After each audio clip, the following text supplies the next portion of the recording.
반갑습니다, 학생 여러분. 오늘은 태양계의 이제 중단원 두 번째 태양계 특성의 네 번째 시간인 태양의 특성에 대해서 여러분 수업을 시작하도록 하겠습니다. 자, 학습 목표입니다. 첫 번째, 태양의 특성을 설명할 수 있다 해서 여러분들은 오늘 태양의 특성을 이제 설명할 수 있어야 되겠습니다. 둘째는 태양의 표면과 대기에서 나타나는 현상을 설명할 수 있어야 된다. 그래서 태양의 표면 그리고 대기를 위주로 공부를 해나갈 예정입니다. 자, 그럼 오늘 수업을 시작하기 앞서서 일단 태양이 어떻게 생겼는지 대충 한번 보고 넘어갈까요? 자, 동영상을 보시죠. 여기까지 보면 되겠네요. 여러분, 어떻게 태양이 움직이는지는 잘 봤죠? 그래서 오늘 이 태양의 표면과 대기층의 특징을 하나하나 살펴보도록 할 거예요. 일단 태양의 특징을 좀 살펴보고 넘어가겠습니다. 여러분, 일단 태양의 가장 큰 특징은 태양계 천체 중에서 스스로 빛을 내는 유일한 천체란 거예요. 이렇게 빛을 내죠. 자, 이렇게 유일하게 빛을 내는 천체를 여러분 항성이라고 이야기를 합니다. 항성, 스스로 빛을 내는 천체. 여러분들 교과서에 없거든요. 체크해 놓으시고, 자, 이렇게 스스로 빛을 내는데 얼마나 정도의 빛을 내냐? 이 에너지가 어마무시합니다. 에너지가 어마무시해요. 얼마나 어마무시하냐? 태양빛을 딱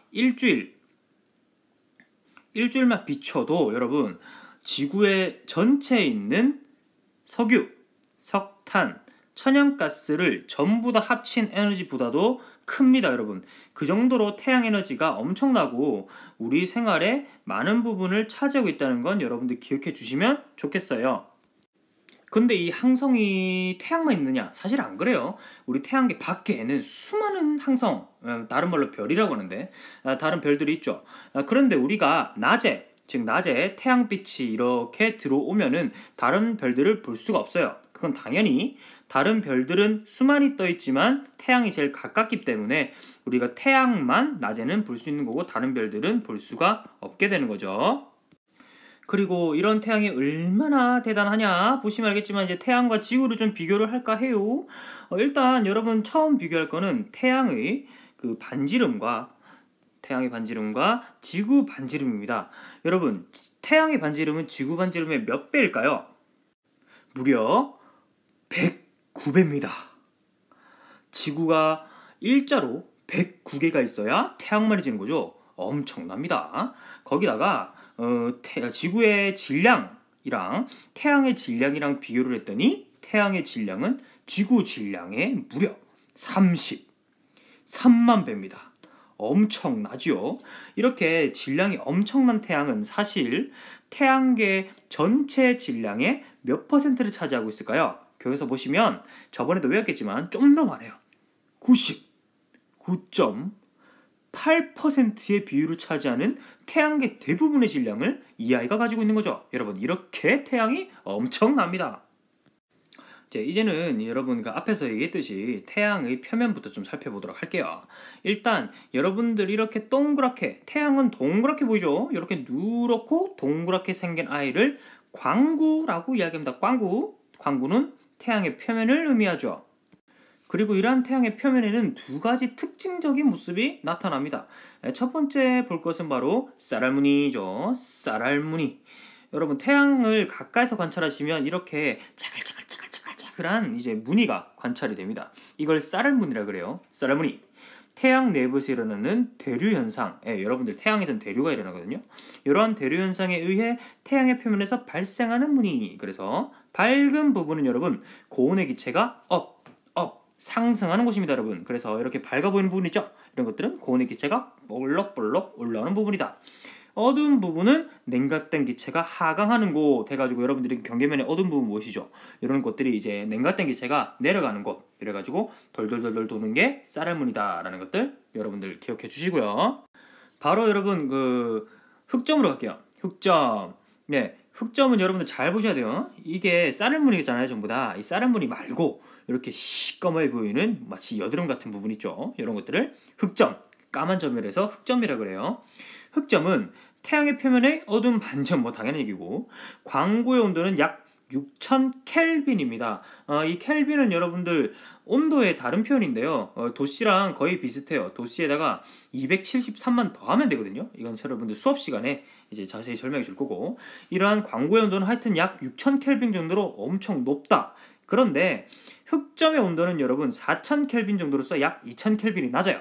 그렇기 때문에 주위보다 온도가 낮기 때문에 어둡게 보인다는 거, 여러분들 파란색으로 해놨으니까 얼마나 중요한지 알죠? 체크하시고 흑점은 다른 데보다 시원해서 어둡구나 라는 것 여러분들 꼭 기억해 주세요.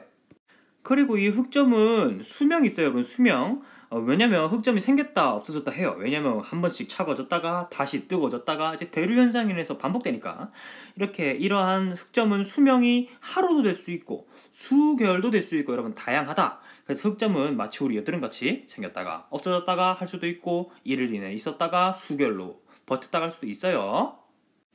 여러분 근데 이 흑점이 신기한 게 움직인대요, 여러분. 움직인대요. 자, 사진을 볼까요?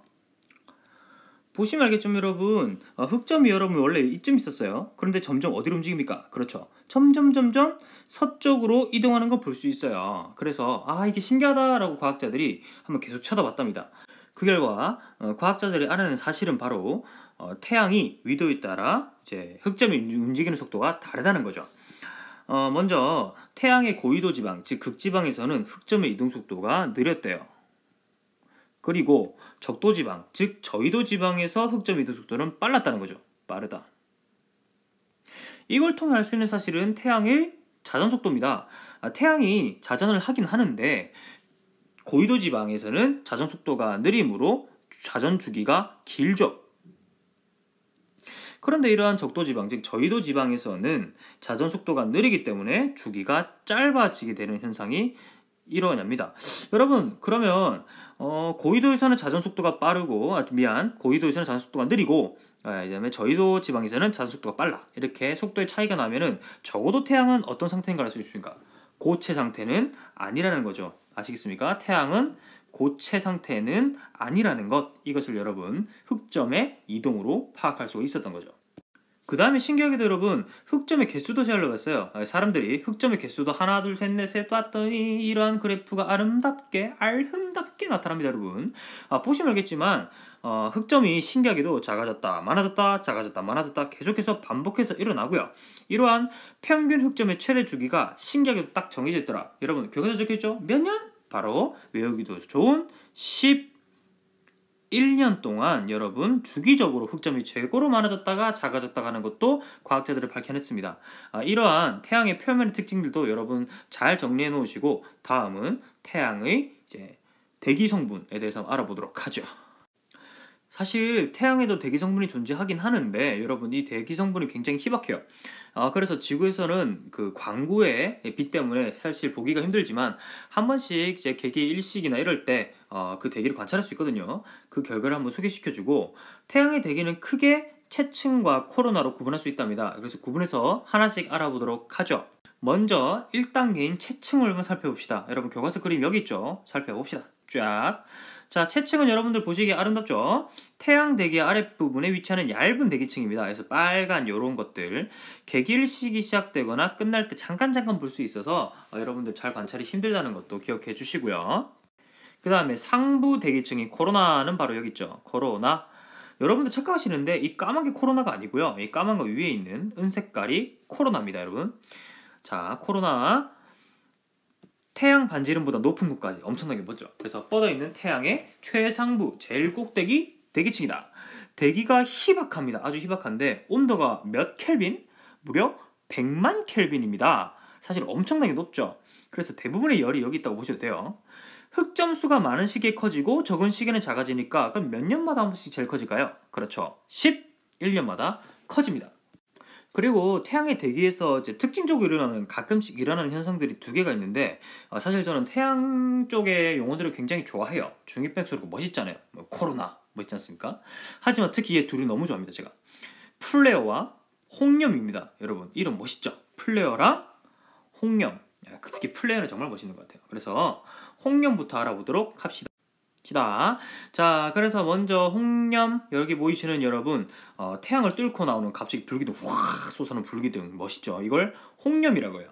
홍염은 여러분 좀 더 확대할까요? 채층 위로입니다. 채층 위로 뚫고 나타나는 거대한 불기둥 파이어월 하면 딱 나타나는 홍염. 고온의 물질이 광구에서 무려 채층을 뚫고 코로나 속으로 수십만 킬로미터, 여러분 쩔지 않습니까? 수십만 킬로까지 솟아오르는 현상. 여러분 온도 한번 체크하세요. 온도는 광구 또는 채층이 제일 작고요. 그 다음에 홍령이 높고 그 다음에 코로나가 제일 온도가 높습니다. 여러분 이런 것도 기억을 해주시길 바라겠고요. 다음으로 넘어갈까? 홍염 다음에는 제가 제일 좋아하는 플레어. 멋있죠 여러분? 엄청나게 멋있는 현상이고 확 뭔가 멋있게 나타나는 게 플레어입니다. 이 플레어는 여러분 흑점 주변이에요. 흑점 주변에서 아주 짧은 시간에 격렬하게 폭발하면 많은 양의 에너지가 방출이 되죠. 이런 것들을 플레어를 하고, 태양 활동이 활발해지는 시기, 즉 체크하세요. 교과서 없습니다. 흑점이 많은 시기에 자주 발생합니다, 여러분. 그래서 이렇게 홍염이나 플레어 같은 경우는 흑점이 많을 때, 즉 11년에 한 번씩 발생하고 코로나도 그렇게 두꺼워진다는 거 기억해 주십시오. 이렇게 교과서 여러분 많이 나와 있는데 시험 기간에 외울 거 많은 거 알아요, 여러분. 그래서 평소에 잘 외우시길 바라고, 이번 시간 태양의 특징 같은 것들은 여러분 이번 시간에 마치겠습니다. 다음 시간 1시간이 남았죠. 그때까지 여러분 수고해 주시고 중간고사를 위해 화이팅 하시기를 바라겠습니다. 여기까지 할게요. 빠이빠이.